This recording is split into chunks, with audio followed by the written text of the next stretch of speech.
Баршаңызға сәлем достар, каналға қош келдіңіз. Сіздерге бүгін Құралай ханымнан ақша туралы 10 кеңесін айтатын боламын. Видеоны соңына дейін қарап, лайк басуды ұмытпаңыз. Ең бірінші кеңес ол өзіңізді жеңімпаздармен қоршау.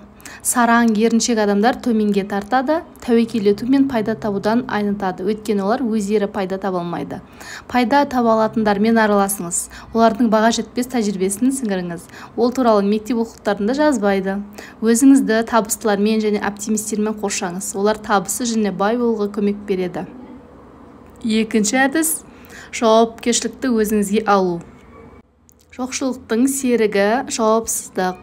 Бай болғыңыз келсе, өзіңге жауапкершілік алудан қорықпаңыз. Одан жалтарамаңыз, одан пайда табуды үйреніңіз. Үшінші әдіс ол бизнес жасаңыз. Егер сізде ақша аз болса, кәсіп жасаңыз. Егер сізде мүлдем ақша жоқ болса, онда дереу дәл қазір бизнес жасаңыз. Сіз ой ізденіңіз, оны бизнес жобаңа айналдырыңыз және инвесторлардың назарын аударыңыз. Тағы да айтатын тағы біреуі пассивті табыс көзін жасау. Сіздің қатысуыңсыз ақша алып келетін пассивті кіріс көздерін жасау жолдарын іздеңіз. Пассивті табыс ол сіздің күш-жігеріңізге қарамастан келетін табыс. Өзіңіз тыным таппай еңбек ететін барлық операцияны өзіңіз жасайтын кәсіпке бизнесті құрмаңыз. Жұмыс жасауды үйреніңіз. Бай және табысты адамдарды зерттеңіз. Олардың өмір баяндарын, табысқа жету жолдарын, неден бастағандарын, қалай кеңейгендерін зерттеу керек. Олар қалай ойлайтынын түсініп көріңіз де солай ойлап көріңіз. Интернетте әлемнің ең бай адамдарының өмір баяндары көп. Ең құрғанда аса көрнектілердің өмір баяндарымен танысып шығыңыз. Илон Масктың, Джон Рокфеллердің өмір баяндарын қарап шықсаңыз да болады. Өзіңізге сұрақ қою.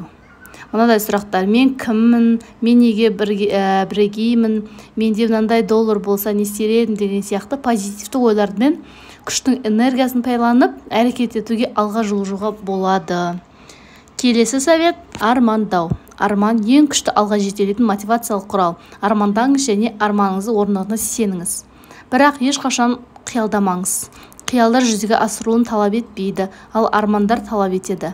Адам арманды доғарғанда даму мен алға жылжуы талпынысы төмендейді. Келесі ол жәрдемдесу. Шын жүректен көмектесіңіз, бірақ өзіңіз қалаған адамға ғана қол ұшын созыңыз. Үнемі көмек сұрайтындарға көмектеспеңіз. Ондай адамдар бөтеннің мейірбандығына арамтамақ болады. Көмек көрсетуді достарыңызбен, туысқандарыңыздан шектемеңіз. Мейлінше көп адамға көмектессеңіз, барынша көп адам сізге жәрдемдесетін болады.